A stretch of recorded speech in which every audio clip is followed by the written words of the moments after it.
Hello! Welcome to Doktorapedia. Ang tatalakayin natin ngayon ay ang mga paraan para maprotektahan mo ang iyong anak kontra sa dengue na nakukuha mula sa kagat ng lamok na may dalang dengue virus. Ang pinakamahusay na paraan para maprotektahan mo ang iyong anak sa dengue ay iwasang siya ay makagat ng lamok. Kung maiiwasan mong makagat ng lamok ang iyong anak, maiiwasan mong siya ay magka-dengue. Narito ang top 12 tips para maiwasan mong ang iyong anak ay magkaroon ng dengue. Una, magdamit na takip ang balat. Para kaunti lang ang nakalantad na balat na maaring kagatin ng lamok, bihisan mo ang iyong anak ng isang magaan na long sleeve na t-shirt na nakatuck-in o nakapaloob sa mahabang pantalon, medyas at saradong sapatos o sinelas. Bihisan mo siya ng ganito kapag alam mo na siya ay malalantad sa mga lamok at insekto. Nasa loob man siya ng bahay o nasa labas ng bahay. Lalo na kung alam mong may dengue outbreak o may mga kaso ng dengue sa inyong lugar. Kung kayo ay lalabas, maaari mo rin siyang pagsuotin ng isang sombrero na may malawak na labi dahil ito ay makakatulong na mailayo ang mga lamok sa kanyang mukha. Pangalawa, iwasan ang mga matingkad at mabulaklak na damit. Iwasan mong bihisan ng iyong anak ng damit na may matitingkad na kulay o mabulaklak na disenyo dahil mayroong pag-aaral na nagpakita na ang mga matitingkad at mabulaklak na damit ay maaaring makaakit sa mga insekto, kabilang ang mga lamok. Ayon sa pag-aaral, ang lamok na Aedes aegypti na siyang nagdadala ng dengue virus ay naaakit at lumalapit sa kulay na red, orange, black at cyan. At hindi nila pinapansin ang mga kulay na green, blue, purple at white. Kaya kung ayaw mong maging kaakit-akit sa lamok na may dalang dengue virus ang iyong anak, huwag mo siyang susuotan ng mga damit na red, orange, black at cyan, lalo na kung kayo ay lalabas sa malamok na lugar. Pangatlo, iwasan ang mahalimuyak na sabon, lotion at iba pa. Huwag kang gagamit ng mga mabangong sabon, shampoo, lotion, cologne o pabango sa iyong anak. Napag-alaman na ang mga lamok ay naaakit sa mga amoy na pareho sa amoy ng mga bulaklak at mga matatamis na amoy ng hinog na prutas, gaya ng mga citrus fruits, hinog na mangga at saging. Kaya kung may mga ganitong amoy ang sabon, shampoo, lotion, cologne o pabango ng iyong anak, maaari itong makaakit ng mga lamok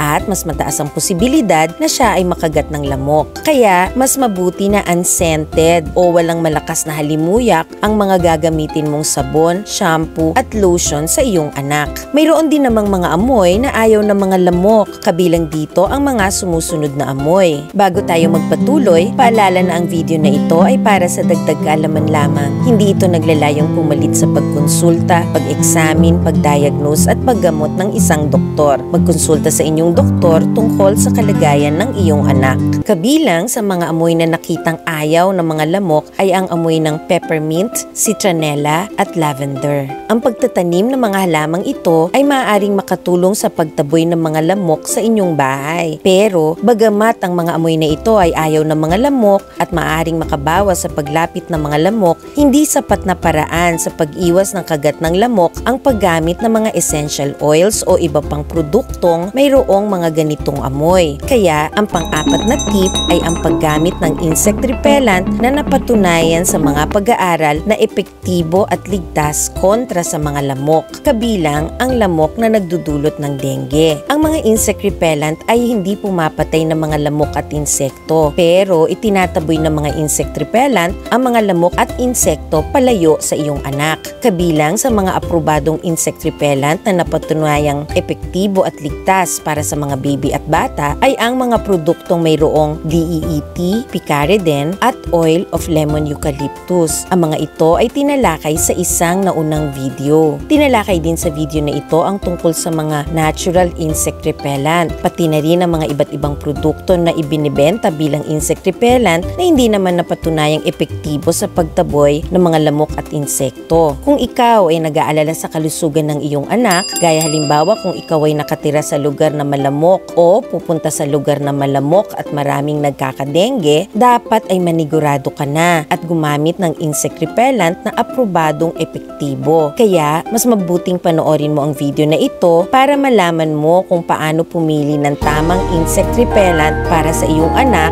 na siguradong epektibo at ligtas. ligtas. Panglima, takpan ng net ang baby carrier. Kung mamamasyal kayo ng iyong anak, takpan mo ng net o kulambo ang kanyang baby carrier o baby stroller para hindi makalapit kay baby ang mga lamok. Pang-anim, lagyan ng screen kontra sa lamok ang bahay. Mas mabuti kung mayroong screen ang inyong pinto at mga bintana para mabawasan ang posibilidad na makapasok ang mga lamok sa loob ng inyong bahay. Dapat ay panatilihin mong maayos ang mga screen na ito at siguraduhin walang mga parte nito ang nabutas na kung saan maaaring makapasok ang mga lamok. Pampito, gumamit ng kulambo. Kung malamok sa inyong bahay o sa lugar na inyong tutulugan, gumamit ka ng kulambo sa inyong pagtulog, mapaaraw man o gabi ang inyong pagtulog. Siguraduhin ang kulambo ay mahaba, lapat na lapat sa sahig o may sapat na haba para maisuksok mo ng mabuti ang laylayan nito sa ilalim ng kutsyon o banig para hindi ito aksidenteng matanggal habang kayo ay natutulog. Maaari mo ring palibutan ng kulambo ang lugar kung saan naglalaro ang iyong anak para siya ay protektado sa kanyang paglalaro. Mayroong mga kulambo na sumailalim sa pre-treatment ng insecticide. Ang material ng mga kulambong ito na tinatawag na insecticide treated nets o ITN o long-lasting insecticidal nets o LLIN ay nababalot sa insecticide. Ito ay mas maganda kaysa sa ordinaryong kulambo dahil hindi lang nito nahaharang ang mga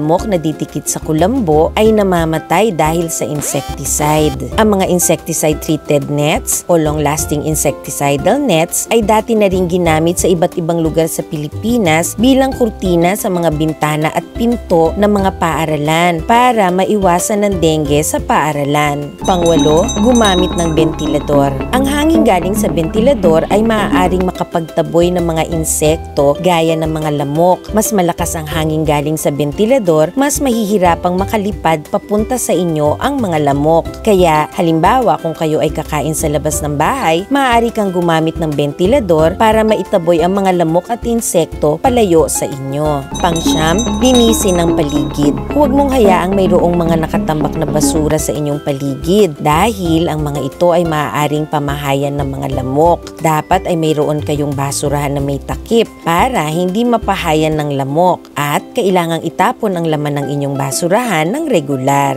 Pang-sampu, siguraduhin walang nagtatagal na naipong tubig sa paligid. Tanggalin ang mga lalagyang may naiipong tubig. Tandaan na ang mga lamok ay maaaring mangitlog kahit sa kaunting dami lang ng naipong tubig. Alisin mo o kaya ay siguraduhin mong nalilinis ng regular ang anumang mga bagay sa loob at labas ng inyong bahay na may naiipong tubig na maaaring pamahayan ng mga lamok at kung saan ang mga lamok ay maaaring mangitlog at magparami gaya ng mga sumusunod: flower vase, paso at patungan ng paso, inuman ng mga alagang hayop, timba. Kung mayroon kayong drum na ipinag-iipunan ng tubig, siguraduhin lagi itong natatakpan para hindi pamugaran ng mga lamok, lumang gulong, bote, lata at mga basura. Tuyuin mo rin ang paligid ng mga pinanggagalingan ng tubig. Pwede kasing may naiipong tubig sa mga lugar na ito na maaaring pamahayan ng mga lamok at kung saan ang mga lamok ay maaaring mangitlog at magparami, gaya ng palibot ng drain o drainage. Siguraduhin walang bara sa mga drainage para walang tubig na naiipon ng matagal na maaaring pangitlugan ng mga lamok.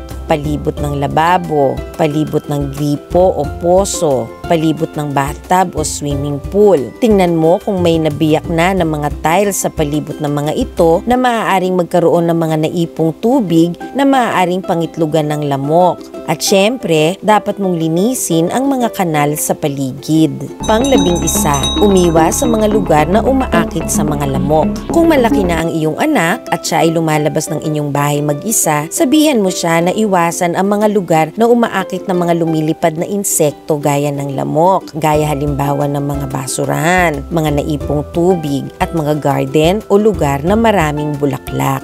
Pang-12, gumamit ng insecticide. Ang mga insecticide ay pumapatay sa mga lamok at insekto. Kung maraming lamok sa inyong bahay, maaring gumamit ng insecticide na epektibo at ligtas para mawala ang mga lamok sa loob at labas ng inyong bahay. Kung mayroong na-diagnose sa inyong bahay o sa inyong komunidad na mayroong dengue, maaari kayong humiling ng fogging sa MMDA. Maaari kayong mag-email sa oc@mmda.gov.ph. Paalala na makipag-usap sa pediatrician ng iyong anak kung mayroon kang anumang mga katanungan tungkol sa pagprotekta sa iyong anak mula sa kagat ng lamok na nagdudulot ng dengue. Panoorin mo rin ang video tungkol sa tamang pag-aalaga sa batang may lagnat at ang mga danger signs sa batang may lagnat para sa dagdag pang kaalaman. Ang mga link para sa iba pang video ay nasa description ng video na ito. Please like and share this video, subscribe sa channel na ito, and click the notification bell. Thank you for watching